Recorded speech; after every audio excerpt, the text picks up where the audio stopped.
Jim Bob, we saw obviously JT have a huge performance, over 200 yards total offense by himself. On that jump cut that he had, you have a defender coming and he just makes a miss. Obviously, you don't draw it up for that guy to come like that, but what is it like to have a player and a back in particular that can make you right on some plays, if that makes sense? Yeah, no, it's a great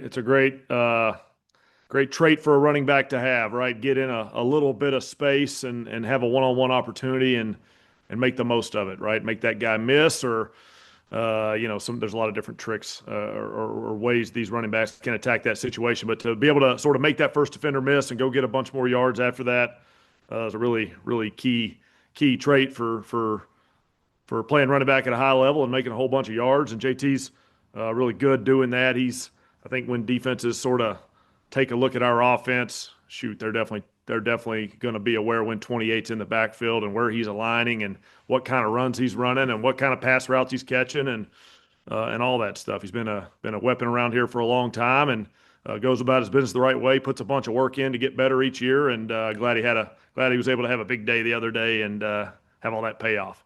And then one quick follow-up. What have you seen from him this year in pass protection in particular? Yeah, it's another aspect. Like JT's a veteran player, and veteran players work on different aspects of their game. And I've seen him put a lot of work in on a lot of different aspects of his game, pass protection, route running, receiving, just all that stuff, which is a great trait for him to have. He's putting the work in on getting better at that stuff, whether it's reps against other guys. It could just be detailed fundamental work with our running back coach, Coach DeAndre Smith. JT's putting the work in and it's paying off. Shoot, he did a great job in the game. They kept blitzing those linebackers and, maybe more than expected. We knew that was a defense that was going to bring some pressure, so we weren't expecting zero, but gosh, they just kept bringing them over and over and over. And, from time to time as a running back, you're called into duty to step up, pick that blitz up, and JT did a nice job of that several times, which let Daniel have enough time in the pocket to get that ball to spread around to our other receivers. Joel. Um, the distribution of passes where it's, 6-4-4-4. Obviously, that's not going to happen every game, but is that just kind of an illustration of what you guys have on the outside? Yeah, I think it's a real good thing for an offense in the passing game to have multiple threats out there, right? A lot of times, obviously, you have five eligible receivers. Many times in this league, you might have one or two checking pass protection before they run their routes, but there's usually three or four guys running full speed routes from the get go, and you want that defense to really think, we got to cover every one of these guys as they're running their initial route. When the ball gets spread around like that, I think it makes them do that, which makes everybody more effective, and that's really good for an NFL pass game. Daniel's done a really nice job of spreading the ball around, finding those completions, working through progressions, sort of taking advantage of defensive looks when needed. And it's been good. Guys have had their number called in different areas, and guys have had a great attitude about it. Sometimes when the ball does get spread around, it might take a quarter or two before you get your first one, but then all of a sudden you get three or four in a row real quick. So it's a good trait, I think, for a passing offense to have multiple passing threats, or receiving threats, I should say. And shoot, we'll look for all those guys to make an impact on games moving forward, but every game will be a little bit different. JJ.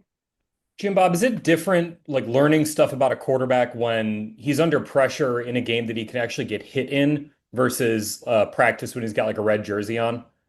That's a good question. I do think you learn a lot about quarterbacks in live action. Rightly so in this league, we really protect our quarterbacks during practice, right? It's like you said, the red jersey, it's non-contact, it's defensive linemen staying away from the quarterback. That's every sort of team in this league, every offense in this league that I know of anyway. We want to keep those guys as healthy as we can as we go through that process. But it does change a little bit when you are going to get sacked, you are going to get hit, you are going to get sort of rolled around, or you are going to sort of maybe make a guy miss and go make a play. That's when some of that live action quarterbacking becomes real. We do learn a lot about guys. Ultimately, we're doing what we can do to give those guys the best chance to have success on a Sunday. So the more we can learn about how they're going to play on those Sundays, the better we can structure the offense and structure things around them to go have that success. And you learn about every quarterback in this league in those situations. And as we're sort of going from game 1 to game 2 and game 2 to game 3 with Daniel here, we'll keep learning about him and try to keep doing the best thing we can do for our team, for our offense, and surrounding him with the right type of schemes that'll help him go have success. What did he then show you, Jim Bob, on the second play of the game where he kind of avoids pressure to his right, steps up, and he's got a guy in his face, to the left, but he's able to make that throw to Downs with accuracy, pretty deep downfield there. Yeah, that was some throw. That was some impressive throw, man. Another one, that's a hard one to rep. You guys watch Coach Cam Turner's drills over there every day in practice. I'm not sure we could whack him with a bag hard enough to get a real rep of that throw. So it's something that I think is great to see. Obviously, one heck of a play. Nice catch on that one as well by Pitt, I believe. But good to see guys go out and play ball. And these guys love playing football. They love getting out there and playing real live action football. They work real hard in practice so that they can go do things like that and go sort of have their opportunity to make that throw. So we'll keep working them in practice. We're probably not going to whack them with a big old hard bag as hard as those defenders will hit them. But great to see and really fun to see it. We'll do a couple more here. Lara. First off, for you, Jim Bob, you talked about obviously having, multiple weapons and the way that Daniel works the ball around. Daniel spoke last week just about the unselfishness of the group in general. How unique is that across an offense, not even just within the receivers, but then you have guys like Jonathan and Tyler within that mix as well? Yeah, I think it's really, really key to offensive unit success in this league and probably team success as well, right? To have 11 guys out there playing for each other who are just as happy when their buddy catches a touchdown as when they catch a touchdown, or when they're able to block for, hey, my buddy just caught the ball and I'm going to get a block out front, or they handed the ball to JT and I'm blocking the safety right here. Our guys take real pride in the team aspects of offensive football, and that leads into good offensive football, right? There might be things that don't show up on the stat sheet, or you don't get your fantasy football owners aren't happy about. But they're great for the team. They're great for the Colts. We're lucky to have the types of guys that we do who are really unselfish with how they play team-oriented football and go out there and try to win each game and celebrate with each other and sort of celebrate each other's accomplishments. Because one week it might be, your buddy having the huge game. The next week it might be you, and then the week after that it might be a third guy, and then on we go. So it's important in this game that we're all working together and all sort of playing team football, and our guys are so great about doing that. It's been really a pleasure to coach. And one quick follow-up too. I know that one thing you reiterated early on in this season collectively as a coaching staff was really creating an edge, starting the season with that sense of urgency. It's, you kind of channel that a lot week 1 and week 2, then you got to figure out ways to sustain it over the course of the season.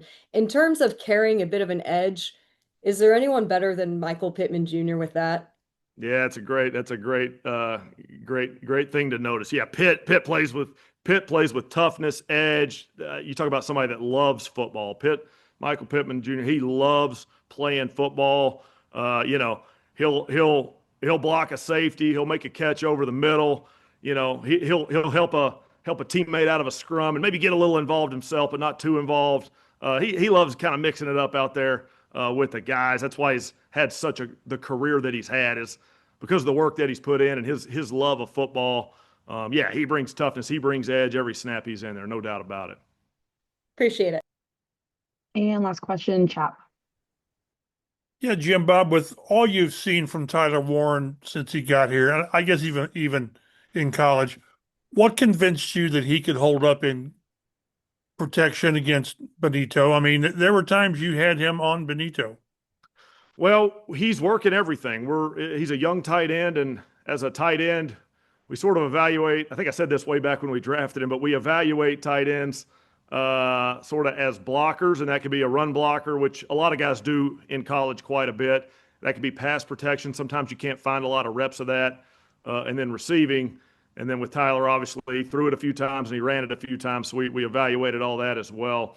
But he's just a really uniquely talented guy, and plays the game with a headiness and an awareness that allows him to take on a task and work on improving at it, work on getting good at it. And I think he would tell you he's not a finished product at a lot of these things right now, but he's working like crazy and able to go out there and have success, whether he's got to, sort of do a really important blocking job or sort of team up with one of his teammates. And those guys are working a little bit of a 2-on-1 on a defensive end or something.